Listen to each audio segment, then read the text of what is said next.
Today we're talking about standard section types in Scrivener 3 for Windows. What are section types?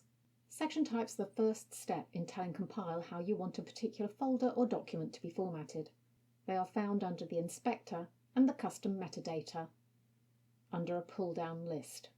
All like elements of your manuscript will have the same section type as default, but these will vary according to which template you're using, based on how it is expected such a template will be used.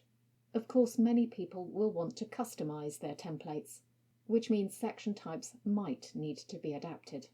If we look at the standard section types for this novel template, you'll see that there are a number of options. Some of these options clearly relate to titles and others to text. So you have chapter heading, chapter and heading, alongside part heading, for those who are writing an epic, with scene and section. There are also specific section types for front matter, which is generally an as-is format, so it follows editor formatting, and table of contents. Why so many? Well, because these are linked to different layouts called section layouts in Compile. If you click on something in the binder, it will show the section type applied. If you click on Edit and Default Types by Structure, you can see how these have been set up.